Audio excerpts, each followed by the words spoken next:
Namaskar. In this video I'm going to talk about the practices of enlightenment, the lessons of meditation, the most sacred, the most secret, the deepest methods of practice to achieve the high spiritual states. Actually, when we learn meditation, we take the vow of secrecy. So I cannot disclose exactly how the lessons are done, but I can say something, I can explain about it, that you can have quite a good idea what are those lessons of meditation. They come from the ancient Tantra and Yoga, and in the modern times they were adapted to the modern life, to the modern world by the great teacher, the bona fide spiritual master. His name is Shri Anandamurti. He was the most recent master of that kind of caliber, who can actually create and modify the spiritual practices. So there are 6 so-called lessons of meditation, and we receive them as we master. You master the first lesson, you can receive the second, and so on. And then they add to each other. When you practice first lesson, you practice first lesson. When you get 2 lessons, you practice first lesson, then you practice second lesson also. If you have 6 lessons, you practice first, second, third, fourth, fifth, and sixth. So it takes a bit of time and effort. By the way, the basic meditation is also very efficient, and I strongly recommend to practice basic meditation method for at least 100 hours before you get initiation into the first lesson of meditation, because the first lesson is so extremely powerful that it accelerates the progress to a great degree. And when that acceleration happens, it's just like you were walking like this, and then all of a sudden you're walking like that. And then if the muscles, let's say your muscles are not accustomed to walk this way, you will feel difficulties. So I really prefer the gradual method. The gradual method is that when you prepare yourself properly, and then you go to the advanced lessons of spirituality. So I'm going to talk about these advanced lessons of spirituality. I'm sure you are curious about it. It is I have done it in Russian also, in the Russian language, and there was lots of curiosity, and it was very extremely popular video. So there are 6 lessons. Number 1 is called Ishvara Pranidhana. Pranidhana means to ensconce oneself, to take shelter in Ishvara. Ishvara means consciousness, the controlling consciousness, the consciousness that controls the entire universe. That is Ishvara. And Pranidhana is to take shelter in that. What does it mean to take shelter?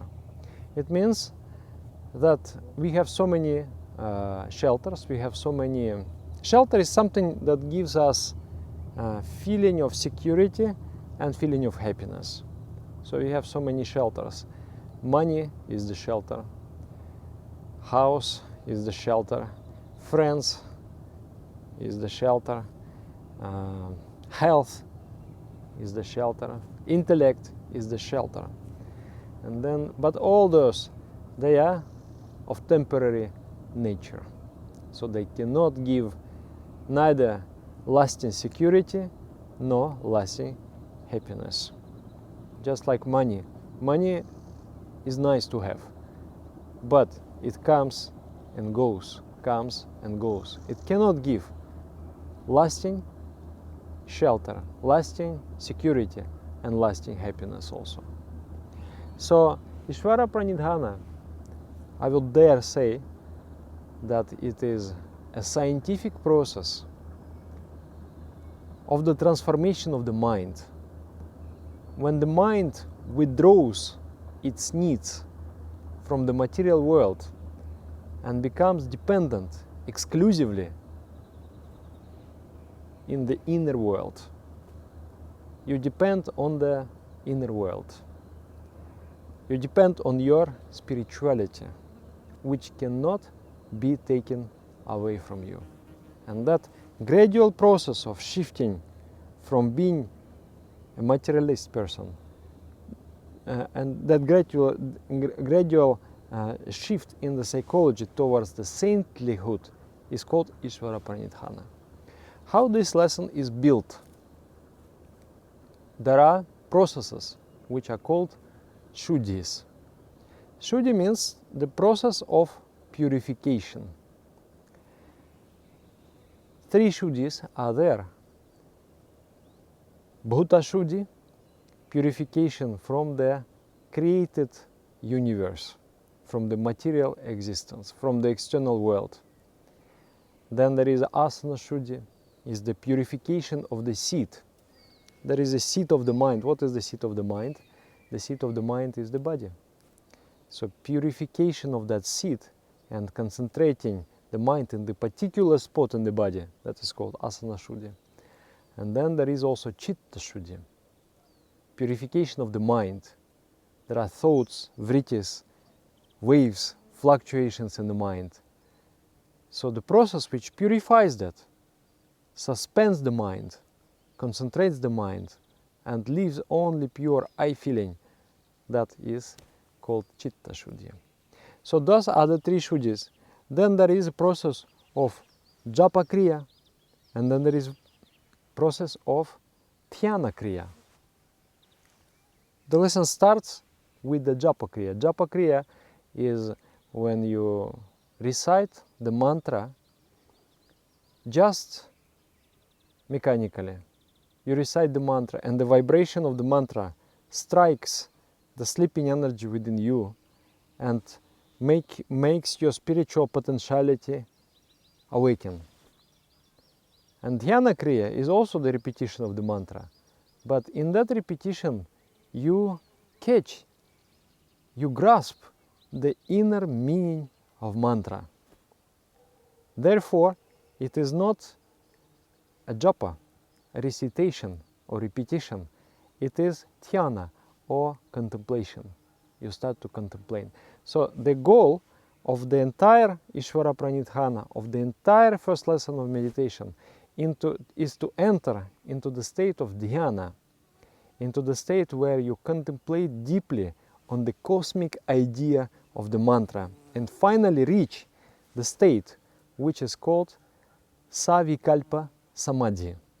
Savikalpa samadhi means the absorption when you ideate and meditate, and then you become absorbed in the state of cosmic mind, when your mind merges with the mind of the universe, and you feel that oneness with the universe. You feel the oneness with the entire created world, and that you go beyond the created world into you merge with the subtlemost layers of existence.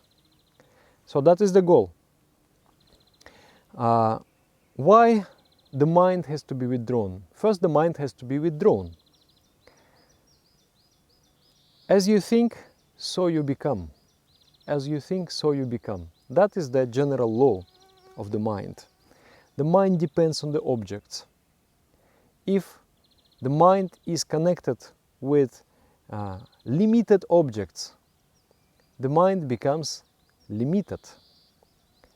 So first, everything actually depends on the food of the mind. Pabula, the food of the mind. Mental pabula is a Latin word, pabula, the food of the mind. So everything is the food of the mind. And then if the object of the mind is limited, I will be limited also. My frequency, my vibration will be limited. So will be my experience.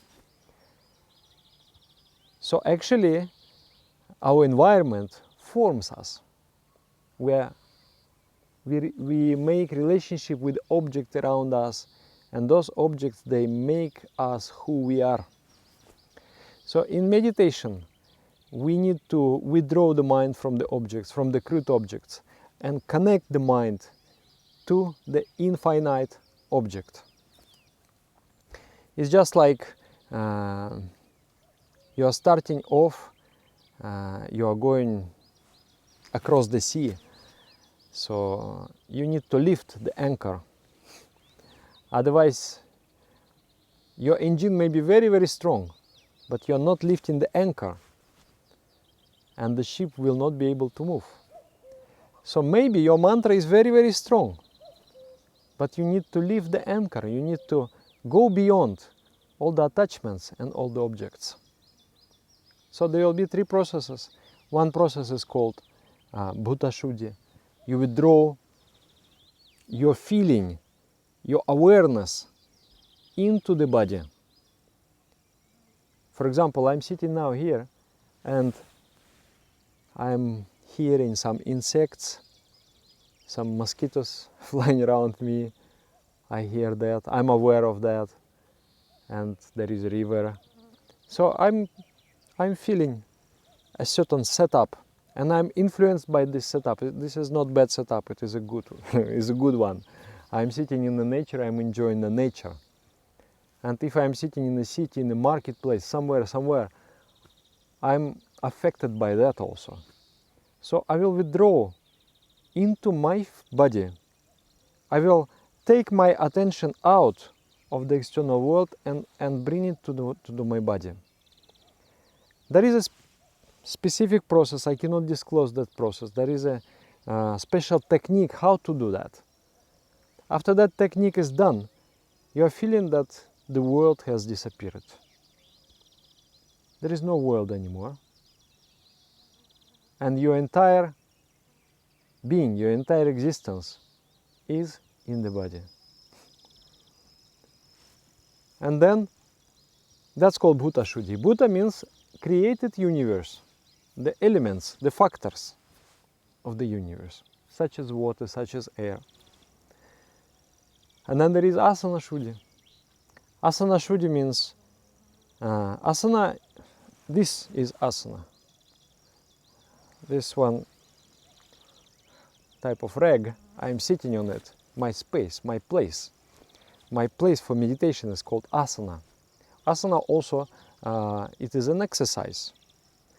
Sthira Sukham Asanam, calm and happy posture is asana.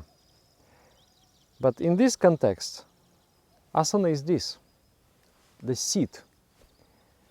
There is a seat for the body. I am sitting here at this spot. So also there is a seat of the mind, and I need to purify that seat. Generally, the seat of the mind is the body. I'm feeling now some tension in my knee. I'm feeling some tension in my back. Huh? You sit and meditate, you feel the knees, you feel the back, you feel maybe mosquitoes are biting. That feeling is there. Because my mind is dispersed, is distributed throughout the entire structure. It is all over the place. And the mind is not focused. So the Asana Shuddhi is the process where you focus the mind and transform it into the point. Oh, it is such a fascinating topic. The point is the symbol of God. Have you seen this? Indian sign of Om? Huh? And there is something like that, and then there is a crescent and there is a dot there. So the dot is the symbol of Nirguna, the Supreme Consciousness, beyond qualifications.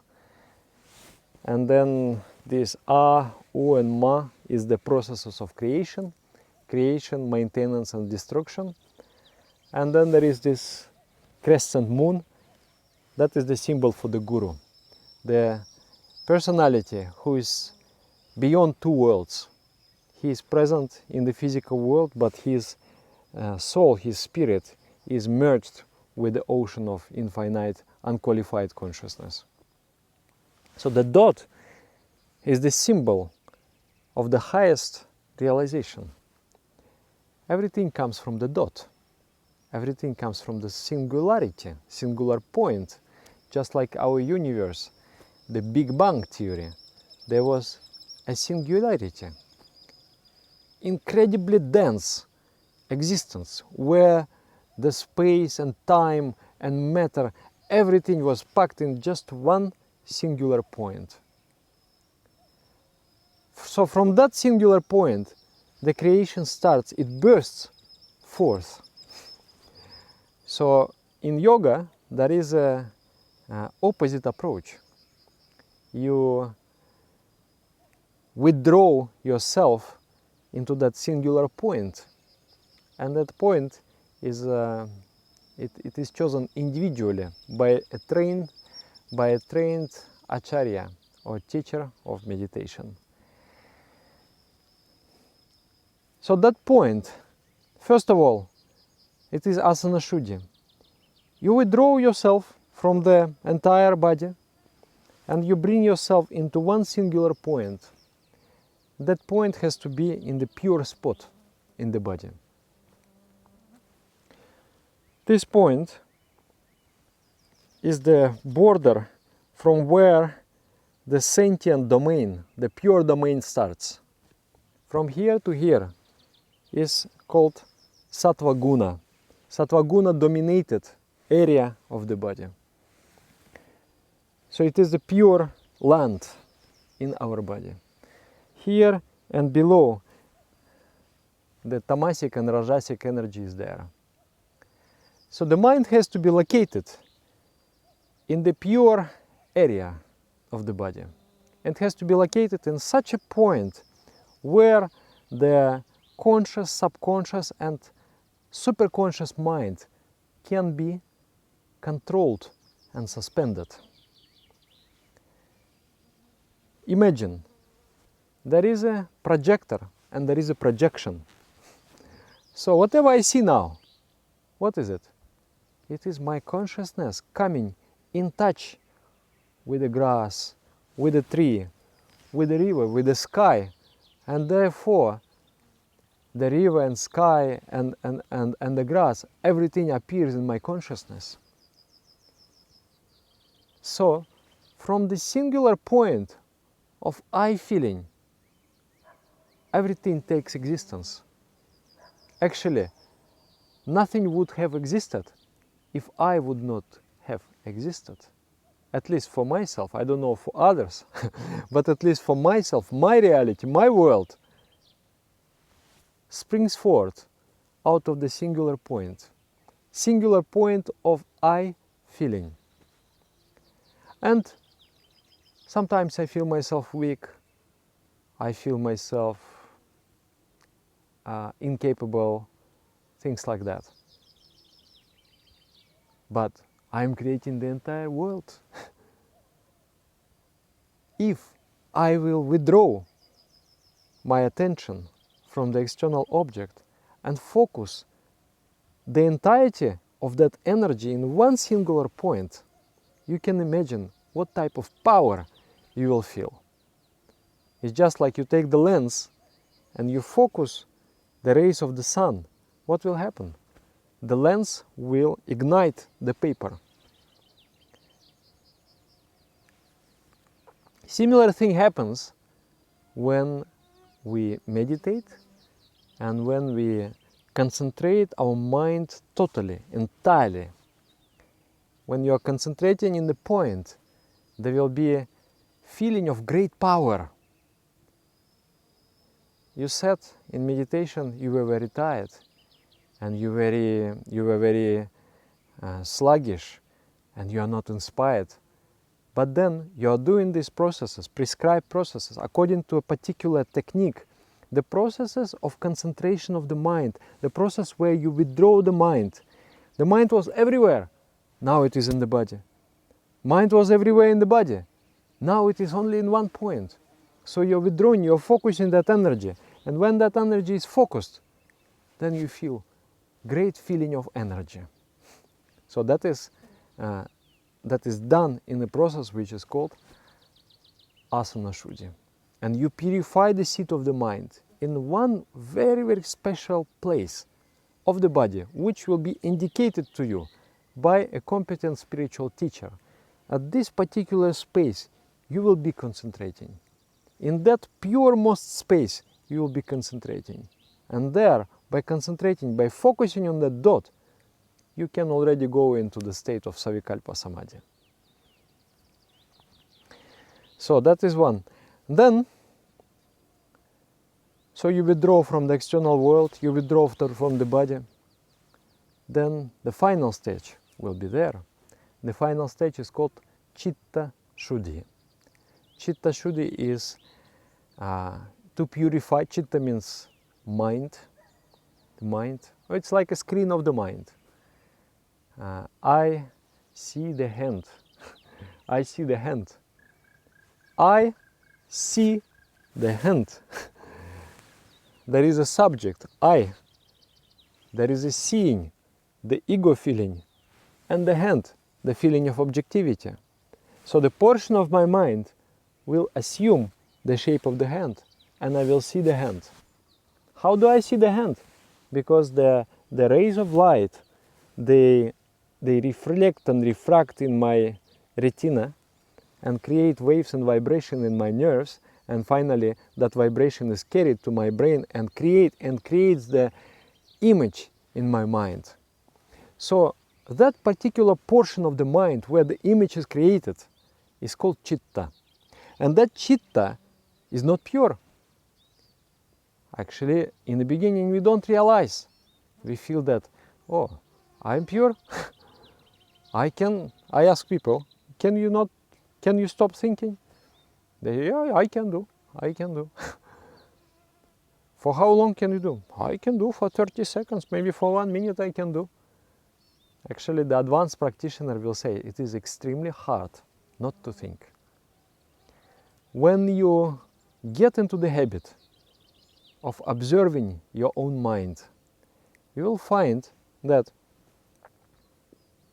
there are not hundreds, but thousands of micro vibrations, waves, fluctuating, moving, flickering, screaming. There are sounds, there are so many things going on there in the mind. We are just not aware.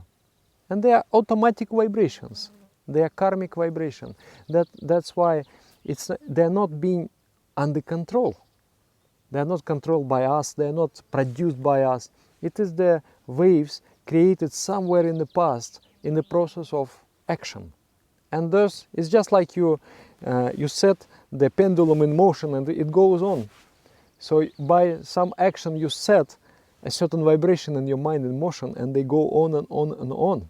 And then that's why generally people seldom experience calmness and bliss.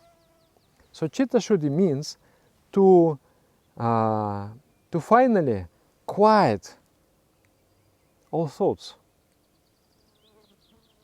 Quiet all thoughts.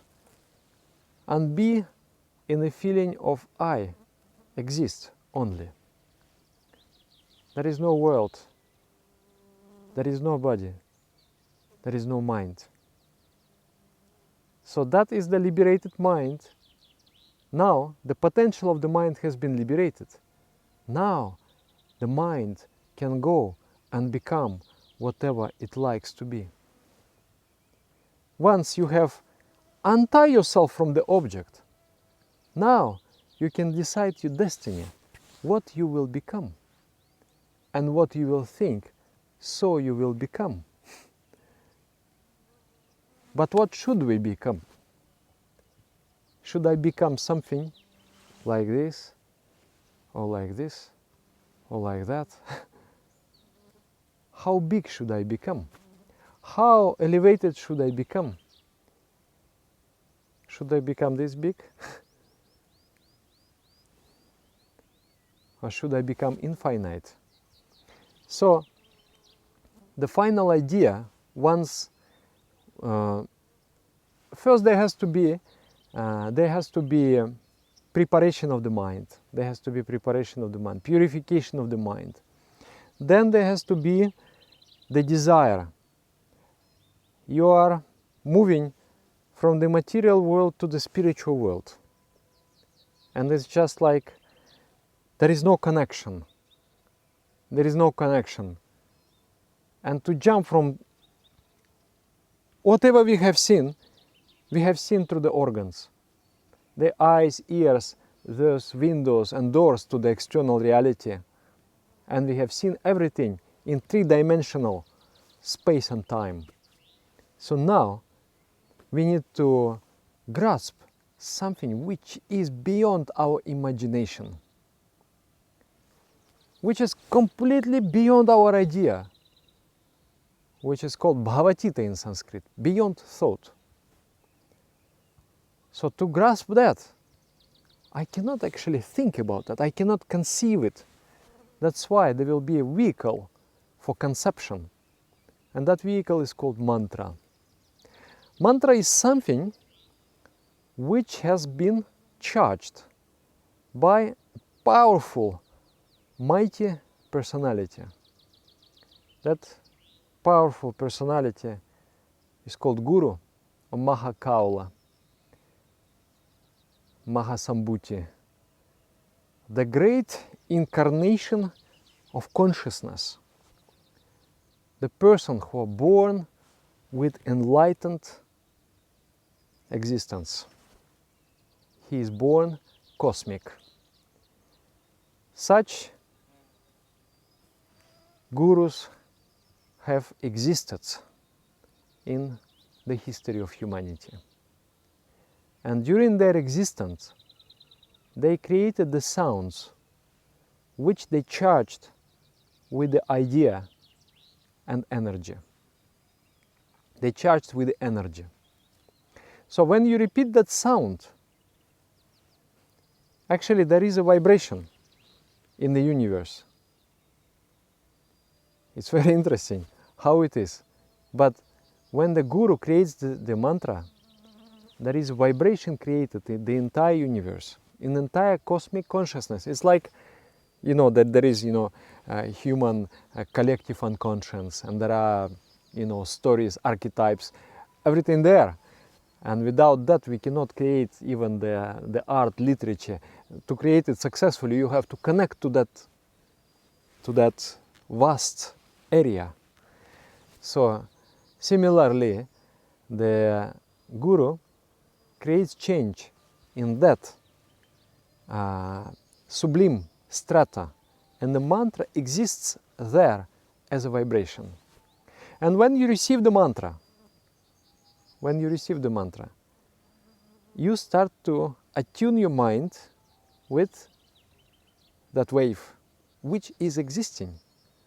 Today, my friends came here, "Oh, Dada, this is for your birthday." Actually, it's not my birthday. My birthday was half a year ago. But they brought to me, the wireless charger. I put my phone on it, and it charges. Wow, miracle. It's a miracle. How some waves are there, and those waves, they interact with my phone and they charge the phone. So similarly, you receive the mantra. And through that mantra, you establish that link between the charger and the phone. You are the receiver, and the cosmic consciousness is the transmitter. And then as you repeat the mantra, you slowly tune in that wave, and then you start to feel, now I feel inspiration, now I feel energy, and I feel also wisdom, because many doors and windows of the mind, they open, and then you see clearly things. Means you realize, you become clear, your intuition becomes active. So that is mantra. Mantra is very important. Mantra is the very core of the meditation. Without mantra, I would say you meditate, but it's like you are polishing the car and never get to go out. You have the car, you take good care of it, but 40 years it's just there in the garage, and you never ride the car. That's the meditation without mantra. You prepare the body, you prepare your attention, you prepare your awareness, you prepare your willpower, but without the mantra, it's never going to go anywhere. It's never going to go anywhere. So it will go, it maybe go somewhere. You can push by the hands the car out of the garage and then push back, but actually the engine, the juice of the car is with the mantra, because the mantra is something which connects the spiritual world and the physical world and your psychic world. The sound is physical, is subtle, and then the ideation is mental, and the spiritual energy, the purport of the mantra is mental, the import of the mantra, and then the spiritual energy is spiritual. So the mantra is that, 3 in 1. And then mantra also has 3 important aspects. One is called mantra dipani, second one is mantra aghat, and the third one is mantra chaitanya. Mantra dipani is difficult. It means like light of the mantra. Before you are going to fire, mantra is just like a bullet. You have to fire the bullet. But if you are coming in a dark place, you cannot fire the bullet. You don't know where it will go. So you need to bring the light. When you see the light, you switch on the light. Oh, okay. That's how it is. So how to see the light? Where to shoot the bullet? You need to have clear concept of consciousness. What is consciousness? But it is beyond the mind. So you have to narrow down what is not consciousness. You're letting go the external world, you're letting go of your body, you're letting go of your thoughts, and you're staring at your inner existence. And there you understand that is I. And what is that I? And then the mantra will reveal, what are you? What is your inner nature? What is your spiritual nature?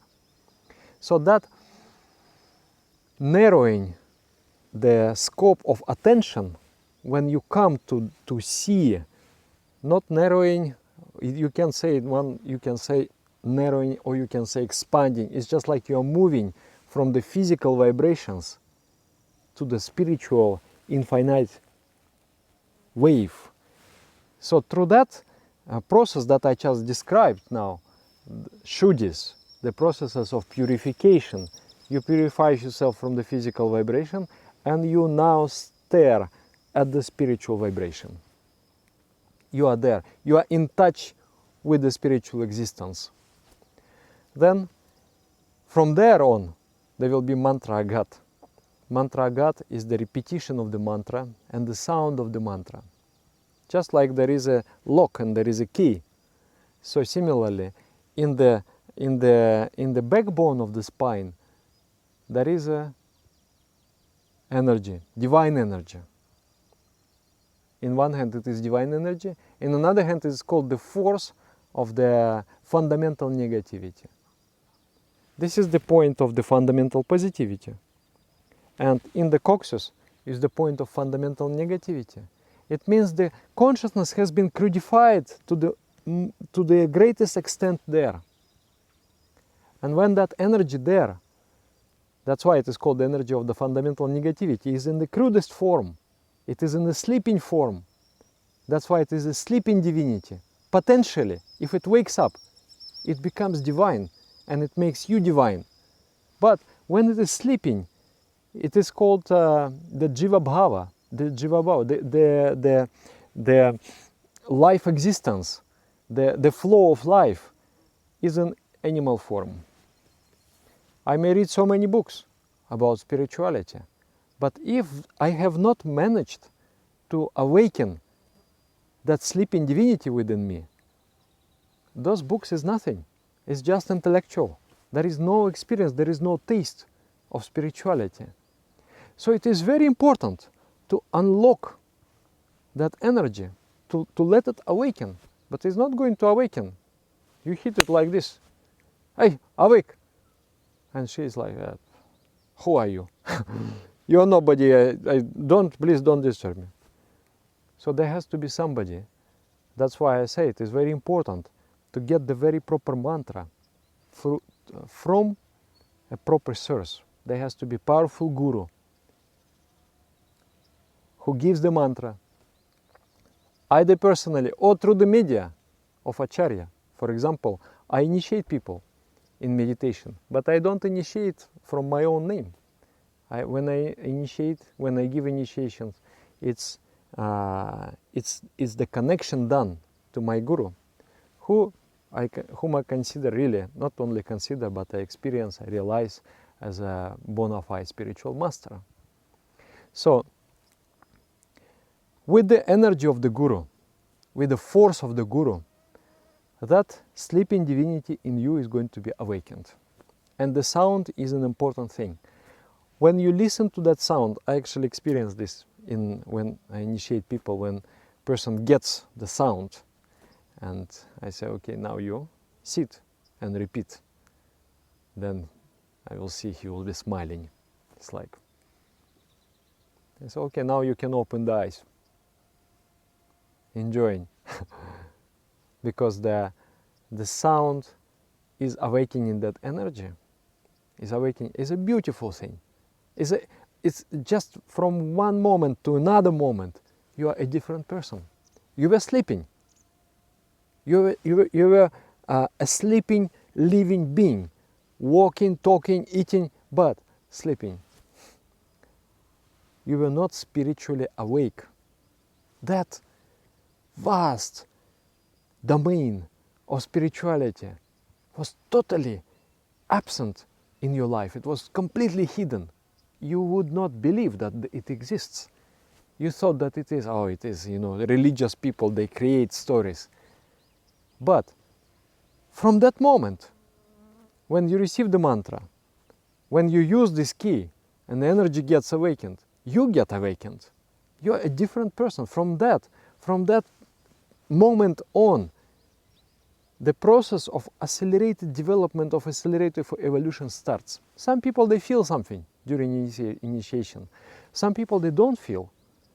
But nevertheless, when I come, let's say after 3 months after the initiation, to check on the disciple, how he is doing and what's going on, I see the person is completely changed. He has changed. So that is mantra I got, and that is the sound. The person has to really feel the sound. He has to feel himself with the sound. He has to become sound. He has to push out all the thoughts, all the vibrations, everything. Just be as a sound. That is called mantra agat. The power, the sonic power of the mantra. Then there will be mantra Chaitanya. Mantra Chaitanya is very subtle. Mantra Chaitanya is one thing, is intellectual understanding. You understand the meaning of the mantra, what the words of the mantra mean, and you ideate, and you try to, it's like, for example, you say bicycle, bicycle, and when you say bicycle, then there will be an image of bicycle, and then there will be also a concept of the bicycle. Bicycle is a transportation which is brought in motion by the muscular power of a human being. That is bicycle. So all kinds of bicycle, the 2 wheels, 3 wheels, big wheel, small wheel, they are all conceptualized in one word, bicycle. So similarly mantra. With the words of the mantra, you try to touch that great concepts, that great ideas, which is actually beyond comprehension. So that is one thing. It is the knowledge portion of the mantra meditation. You focus on that focus on that, trying to know the meaning of the mantra. And then there is also emotional portion or love portion or bhakti portion of the mantra. When the thirst is created, I want to know, I want to merge with the divine flow. And when you really need it so badly, when you really want it so badly, then the vacuum is created in the spinal column, which is called Sushumna Nadi. And that vacuum pulls upward the sleeping divinity. And then as sleeping divinity awakens and moves, then you experience the taste of Supreme Consciousness. And you concentrate more, the more sweetness will come. And then more sweetness will come. And then you will become sweetness. And then final endowment of the first lesson is Savikalpa Samadhi. When you go and merge with the Saguna Brahma, or the cosmic consciousness, which has acquired the feeling of existence. When you feel that not I exist as a Dada, but when you feel that I am the cosmos and I exist in this body, I exist in that body, I exist in that tree, in the sky, everywhere. Just like there is this in Sanskrit, Jad Bhavat, Jad Bhavat, Jad Bhavat, Jad Bhavami, Jadeva Bhavyamasti, Tesam Vilakshano Sakshi, Chinmatraham Sadashiva. Whatever was created in the past, whatever exists now, whatever will be created in the future, I, Sadashiva, am the eternal witness and the causal matrix of everything. And if you analyze great masters, just like Sadashiva, Shiva, or Krishna, they would state these kind of things. Like Krishna in the Gita, he says that everything in this universe is strung on me, just like the beads of the necklace is strung on the string. I am an underlying existence of everything. So that realization is Savikalpa Samadhi. When you feel that your existence, your I-ness permeates the entire world, that is the endowment of the first lesson. It is very interesting. It is very charming journey to sit and meditate for a long time.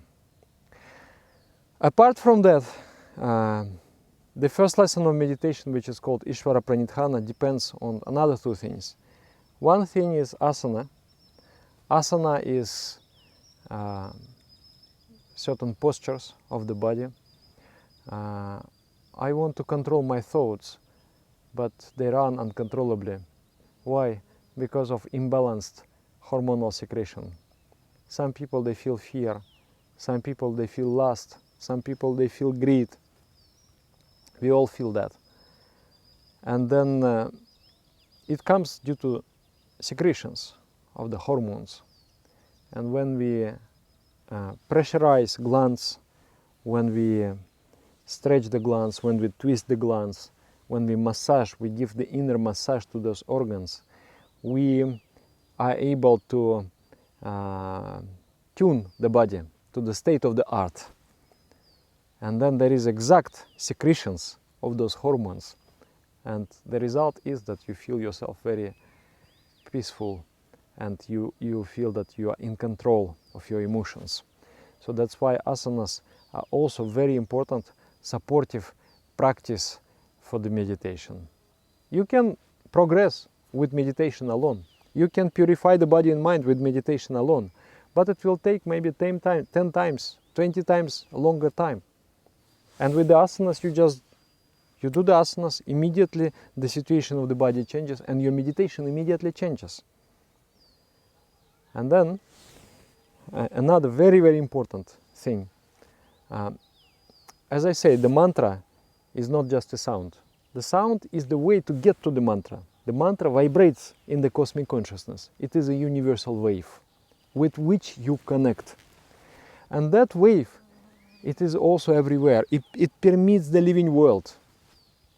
So you need to maintain the harmony with that living world. That's why there are principles of yama and niyama, the moral principles of yoga. If you go against those principles, you come out of attunement with the wave of the mantra also. And then when you repeat the mantra, you're not able to catch it. There will be feelings of guilt. There will be not conducive feelings in meditation. That's why it is very important also to follow the principles of Yama Niyama for the strong practice of meditation. It is incompatible things. They cannot be. A good meditator has to be a good man. The good meditator cannot be a bad man. If he is a bad man, he is not a good meditator. He is a bad meditator too. So becoming good and getting advanced in meditation has to come together. So that is the first treasure on the path of spirituality. That is the first powerful advanced lesson called Ishvara Pranidhana. In time, if you prepare yourself, if you take time, and if you have interest, if you have kindled, awakened that interest, because normally there is no that interest. That interest is sleeping together with sleeping divinity in the coccyx. Is never. It's like you know, for example, you have a computer, but you never do anything nice with it. You just kick the nails. You hit the nails and use it like a hammer. So similarly, many of us, we use our sublime structure for very primitive things. But when the desire awakens, oh, let me open this computer and check what is there. It's the same. Let me open that chapter of spirituality and see what is there. When that desire is ripe, then person can receive initiation into the spiritual practice and enjoy and experience it firsthand. Not like, you know, hearsay. Somebody says that and I just have to see, oh, he's such a wonderful, enlightened personality, but I am a different person. He is something, I am something. I never accepted this kind of idea. I thought that no, I want to experience myself, not just read about the saints, not just read about the yogis, and I want to experience it myself. And that is the beauty of the tantric practice, because it is 99% in the domain of practice and 1% in the domain of theory. And that theory is coming out of practice. So thank you very much. First portion is done, 5 more remains. Namaskar.